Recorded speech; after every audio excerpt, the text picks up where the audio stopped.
कादिर, सुनने में आ रहा है कि बोर्ड के अंदर कोई वोटिंग का सिलसिला भी जारी हो रहा है, बहुत सारी प्लानिंग्स हो रही हैं, बहुत सारी तब्दीलियां हो रही हैं।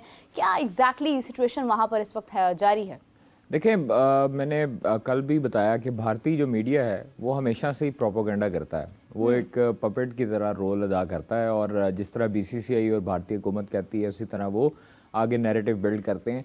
तो अभी तक जो है वो बिल्कुल खामोशी है और किसी किस्म का कोई जवाब नहीं आया भारतीय क्रिकेट बोर्ड का आईसीसी को, और आईसीसी ने अभी तक कोई पाकिस्तान क्रिकेट बोर्ड को नहीं बताया कि चैंपियंस ट्रॉफी का क्या करना है। अलबत्ता जो ब्रॉडकास्टर्स हैं उनको काफ़ी हद तक जो है वो परेशानी का सामना है, क्योंकि अभी तक शेड्यूल का अनाउंसमेंट नहीं हुआ।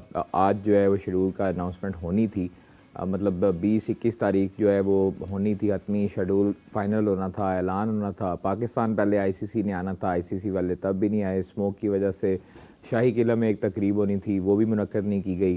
फिर उसके बाद ट्रॉफ़ी टूर अभी तक जारी है, कराची में ट्रॉफ़ी टूर हो रहा है। लेकिन चीज़ ये है कि असल जो स्टेक होल्डर्स हैं चैंपियंस ट्रॉफी के वो हैं ब्रॉडकास्टर्स। ब्रॉडकास्टर्स को अभी तक किसी किस्म का कोई जो है वो नहीं बताया गया, अंधेरे में रखा गया है।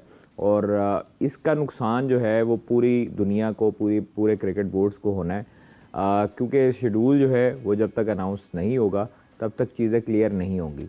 अभी तक जो है वो सोच विचार में आईसीसी लगा हुआ है। आईसीसी अभी मेरे ख्याल में हो सकता है कि अभी बोर्ड मीटिंग कॉल करेगा और बोर्ड्स को बुलाएगा, ऑन बोर्ड करेगा। फिर उसके बाद वहाँ पर क्या क्या चीज़ें तय पानी है उसके हवाले से तमाम बोर्ड्स की राय लेगा और वोटिंग भी करेगा। बिल्कुल सही कादिर, यहीं से कंटिन्यू करते हैं। हमें ज्वाइन किया है यंगेस्ट क्रिकेटर जिन्होंने टेस्ट क्रिकेट ज्वाइन की बहुत ही कम उम्र में, और आज वो अच्छी खासी टेक्निकल बातें भी जानते हैं। हसन रजा साहब हमारे साथ मौजूद है। अस्सलाम वालेकुम, कैसे हैं आप? अल्हम्दुलिल्लाह। बिल्कुल हसन साहब, इतना कुछ हो रहा है इस वक्त बोर्ड्स के दरमियान, आईसीसी, बीसीसीआई, पीसीबी। एक ही सवाल है चैंपियंस ट्रॉफी का, पाकिस्तान में होगी नहीं होगी? आपकी राय क्या कहती है? प्रेडिक्शंस क्या कह रही हैं, क्या होना है आने वाले वक्त में? देखिए, जिस तरह से यूटर्न किया है इंडिया ने, और मुझे नहीं लगता कि यहाँ पर पाकिस्तान में होगी। हाईब्रिड भी जा रहे हैं लोग, अभी तक मुशावरत चल रही है आईसीसी की और मीटिंग्स भी चल रही है। ऐसी ब्रॉडकास्टिंग है वो बड़ा इम्पोर्टेंट है।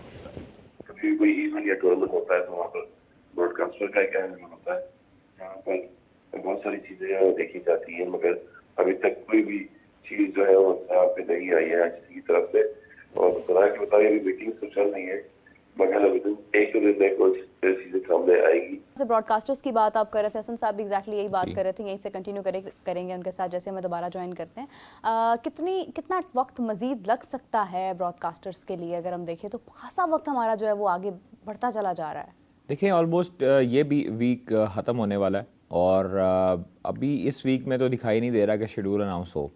ब्रॉडकास्टर जो हैं उन्होंने एक दो टोक अल्फाज में आईसीसी को भी और मुख्तलिफ बोर्ड्स को ये ऐलान दे दिया है कि पाकिस्तान इंडिया के बगैर जो है वो चैंपियंस ट्रॉफी नहीं हो सकती। ये तो सबको पता है कि पाकिस्तान अगर शिरकत नहीं करेगा, अगर इंडिया का ये ड्रामा चलना है, इंडिया की ये हमेशा से ही ये टैक्टिक्स रहे हैं कि पाकिस्तान को ले डाउन करना है, उन्होंने पाकिस्तान को जो है वो लेट डाउन करना है, तो ऐसे नहीं हो सकता।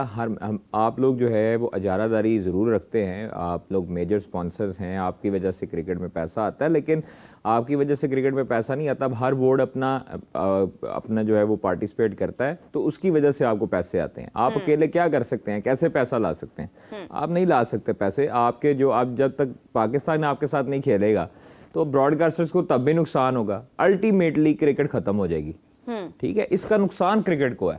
मतलब आप लोग अपनी अनापरस्ती की खातर ना ब्लाइंड टीम भेज रहे हो, आपने पहले जो है वो टीमें भेजी, सबको एनओसीज दिए, जैसे ही चैंपियंस ट्रॉफी करीब आई उस टाइम आप लोगों ने ये रंगबाजी शुरू कर दी। उसके बाद आपने ये कहना शुरू कर दिया कि जी पाकिस्तान में कोई टीम नहीं जाएगी। भाई क्यों नहीं जाएगी? वजह बताएं। आप मुझे ये बताएं कि कहते हैं कि जी पाकिस्तान में सिक्योरिटी मसाइल है, पाकिस्तान में दहशतगर्दी है। मान लिया आप लोग आए, नहीं होगी दहशतगर्दी। जो करवाता है उन्हीं की वजह से ही होती है ना। आप इंडिया की टीम भेजे तो नहीं होगी दहशतगर्दी।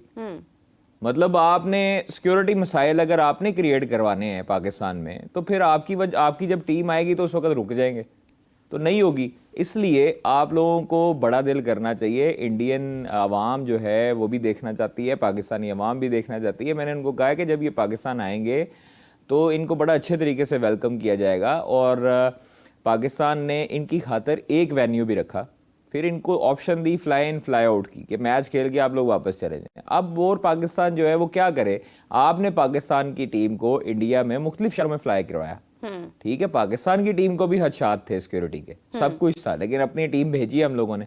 आप लोग हमेशा से ही यही आपका वतीरा रहा है कि आप लोग पाकिस्तान को क्रिकेट जो है उस पर आपने को ने बहाल नहीं करवाने दी। आपने 2009 में जो चीज़ें हुई, अटैक्स हुई, उनमें भी कड़ियाँ जुड़ी कि जी उधर से ही हमले करवाए गए हैं। तो सबको पता है कि ये पाकिस्तान में सिक्योरिटी के मसाइल कौन ख़राब करवाता है, पाकिस्तान को कौन जो है वो खुशहाल नहीं देखना चाहता, पाकिस्तान की क्रिकेट को अच्छा तरीके से कौन नहीं देखना चाहता, ये सबको पता है। आप लोग इसीलिए बड़ा दिल करें, पाकिस्तान आए, चैंपियंस ट्रॉफी खेलें, क्योंकि हाइब्रिड मॉडल पे इस मरतबा जो है वो कोई समझौता नहीं होने वाला। बिल्कुल सही कादिर, यहीं से कंटिन्यू करते हैं। हसन साहब ने मैं दोबारा ज्वाइन किया है। अस्सलाम वालेकुम, कैसे हैं आप? Can you hear me? वालेकुम सलाम जी। अच्छा हसन साहब, आप गुफ्तगू कर रहे थे ब्रॉडकास्टर्स के मुतालिक भी, और स्पेशली अभी तक की जो हाइब्रिड मॉडल की बात हो रही है, इसकी वजह से वक्त आगे बढ़ता जा रहा है लेकिन हल कोई सामने नहीं आ रहा है, तो इसका हल क्या हो सकता है? आई थिंक मुशावरत चल रही है अभी आईसीसी में और मीटिंग्स थ्रू आउट चल रही है और विद इन 2-3 दिन में ये चीजें मंजर यहाँ पे आ जाएगी। मिनिस्टर ऑफ ब्रॉडकास्टिंग आपको पता है कि दुनिया में की हुई है, और जिस तरह से इंडिया पाकिस्तान का जो मैच है वो तो हर दुनिया में लोग वो देखना चाहते हैं। अगर अमेरिका में आप देखें, ड्रॉप एंड पिचेस बनाई गई थी वहाँ पर, लो स्कोरिंग मैचेस भी हुए जैसे तैसे मैच में, मगर मैच में वहाँ पर और हाईएस्ट पेड पे जो है वो टिकट से सोल्ड हुए। तो यही चीज है कि आना चाहिए, बिल्कुल मुशावरत होनी चाहिए। चेयरमैन जो है वो भी अपनी बात पर डटे हुए हैं कि हम जो है वो झुकेंगे नहीं इंडिया के सामने और उनकी क्रिकेट बोर्ड के सामने, मगर एक फ्रेंडली माहौल में। याद होगा आपको कि जब हम भी पाकिस्तान से बाहर जाते थे, इंडिया में जाते थे, वहाँ भी हमें ब्लड प्रूफ जैकेट्स के लोग जो है वहाँ पर हमारे साथ तैनात किए जाते थे और सिक्योरिटी के सिस्टम जो है बड़ा अलर्ट किया जाता था। हैदराबाद, चंडीगढ़, बॉम्बे, मद्रास, जहाँ पर भी। तो जरूरी नहीं है कि इंडिया को जो है वो थ्रेट होनी चाहिए। पाकिस्तान जब जाता था तो उसको भी सिक्योरिटी चाहिए होती थी वहाँ पर, और वो पूरी करते थे। तो दोनों चीजों में यही है कि दोनों के दरमियान ये मैचेस होने चाहिए, रेवेन्यू बनेगी इसमें आपकी ग्रोथ बढ़ती है और आपके जो रिलेशन है वो अच्छे होते हैं, और दुनिया यही चाहती है कि पॉलिटिक्स को एक तरफ रखें और स्पोर्ट्स को एक तरफ रखें। बिल्कुल सही। हसन साहब, मैं थोड़ा सा आपके साथ ऑफ द टॉपिक सवाल करना चाहूँगी कि जिम्बाब्वे सीरीज़ भी हमारी 2 दिन में शुरू हो रही हैं, 2 से 3 दिन में, और इसी के बाद अगर हम देखते हैं तो जिम्बाब्वे सीरीज़ में हमारे टॉप क्रिकेटर्स भी नहीं हैं, कम्प्लीटली यंग क्रिकेटर्स हैं, और जिम्बाब्वे ने अभी रिसेंटली स्कोर भी बहुत अच्छा करके दिखाया है निस्बतन कमज़ोर टीम के खिलाफ। लेकिन पाकिस्तान डेफिनेटली एक स्ट्रॉन्ग टीम साबित हो सकती है, लेकिन जिम्बाब्वे इस वक्त अगर देखा जाए तो कोई टफ टाइम आपको लगता है कि पाकिस्तान को हो सकता है? बिल्कुल, जिम्बाब्वे थ्रू खेल रही है सीरीज, और अभी अफ्रो हुआ है वहाँ पर, लीग बहुत ज्यादा हुई है, वहाँ के प्लेयर्स काफी पोटेंशियल प्लेयर होते हैं। पहले एक जमाने में काफी नामी गामी प्लेयर होते थे, मगर अब यंग टीम में सिकंदर और जैसे प्लेयर्स टीम को लीड भी कर रहे होते हैं। मेरे ख्याल में थ्रू आउट देखें तो पाकिस्तान ने और जिम्बाब्वे की सीरीज जो है वो भी टफ रही है पास में। ओवरऑल अभी पाकिस्तान में डोमेस्टिक बहुत ज्यादा हो रही है, यंग टैलेंट जो है वो सामने आ रहे हैं। शाहीन की टीम जो थी वो खेल के आई थी ओमान में, वहाँ पर कुछ प्लेयरों ने बड़ी अच्छी परफॉर्मेंस दी है। तो ओवरऑल देखें तो अच्छी मैच सीरीज देखने में लग रहा है, क्योंकि जब भी 2 टीमें खेल रही होती हैं उसमें जो है वो टीम का जो गेम प्लान होता है वो बड़ी स्ट्रेटजी बड़ी इंपॉर्टेंट होती है। तो पाकिस्तान का फ्लो भी बहुत अच्छा चल रहा है। टेस्ट सीरीज आपने जीती है काफी 2015 के बाद, 22 साल में आपने ऑस्ट्रेलिया की सीरीज जो है वो जीती, वनडे की, T20 आप हार गए, मगर फिर भी जो पोटेंशियल नजर आ रहा है ग्रास रूट लेवल पे फ्रेंचाइज क्रिकेट में, वो पाकिस्तान में बहुत ज्यादा नजर आ रहा है। नए से नए प्लेयर्स को चांस देने का मौका मिल रहा है, मौके मिल रहे हैं और परफॉर्म करने का मौका मिल रहा है। तो हमें पाकिस्तान जो है वो टफ टाइम देगा। चलें, आई विश के बिल्कुल ऐसा ही हो। हसन साहब, आपका बहुत शुक्रिया, thank you so much for joining us.